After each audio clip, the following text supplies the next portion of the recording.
encontramos en el Palacio de Miraflores porque hace pocos momentos llegó hasta este lugar la Copa Mundial del Clásico Mundial de Béisbol, luego de obtener en triunfo Venezuela sobre Estados Unidos. Debemos decir que hoy ha sido un día de noticias importantes porque Delcy Rodríguez, presidenta encargada del país, ha sustituido al principal titular castrense, al ministro de la Defensa general Vladimir Padrino Lopez, después de casi 12 años en este cargo, y ha colocado allí al general Gustavo González López, quien asume estas funciones luego de ser el jefe de la Casa de Honor Presidencial, que había sido designado por Delcy Rodríguez justamente después del 3 de enero, lo que indica que es una persona muy cercana a la presidenta encargada del país. Hay muchas denuncias contra Gustavo González López, no solamente en la Corte Penal Internacional, sino también está sancionado por los Estados Unidos. Las denuncias de víctimas por supuestos tratos crueles e inhumanos mientras ejerció como director del Servicio Bolivariano de Inteligencia SEBIN.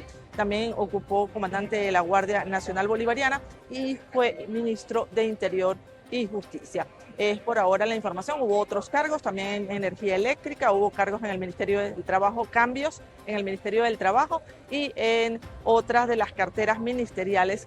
Prácticamente 6 cambios hizo Delcy Rodríguez en el día de hoy a través de sus redes sociales.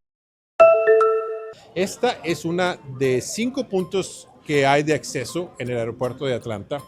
Generalmente esta fila desde este punto se tardaría unos 15 minutos, están diciendo que son 30 minutos. Está al lado de lo que es la zona principal, son 17 puertas de seguridad donde están los detectores de metales, donde te revisan las maletas. Pueden ver que hay muchos espacios que están vacíos, que toda la concentración de los pasajeros que están llegando están solamente de un lado. El tiempo de espera es de 95 minutos. ¿Cuál es el problema?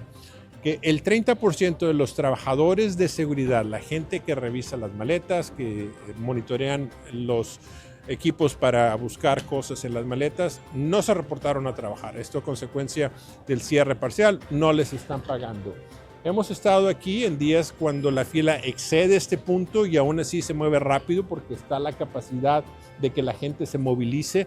En esta ocasión son más restringidas, hay menos personas, hay menos opciones, entonces la espera es mucho más larga. Esto es algo que se repite en otros aeropuertos. Houston también reportó esperas de hasta 2 horas este miércoles, complicando la situación. Hubo un apagón en el aeropuerto de Denver que también cerró a ese aeropuerto. Los aviones estaban en las pistas que no se podían mover porque no había cómo ayudarlos. Es de que hay mucha frustración. La gente con la que hemos platicado, la mayoría de ellos dicen que entre 3 y 4 horas de anticipación llegaron para estar a sus vuelos. Hay algunos que dijeron que no pasaba nada y estarán sudando lo que está sucediendo. Esto es algo que no se espera se mejore. Estamos a punto de llegar al tiempo de vacaciones de Semana Santa, de Spring Break, como se conoce en Estados Unidos. Y este es uno de los aeropuertos que va a recibir a miles de viajeros a la Copa del Mundo. Así es de que todo esto son temas de preocupación. Ahora es no solamente para las personas que no están recibiendo su salario, pero las personas que quieren llegar a sus destinos.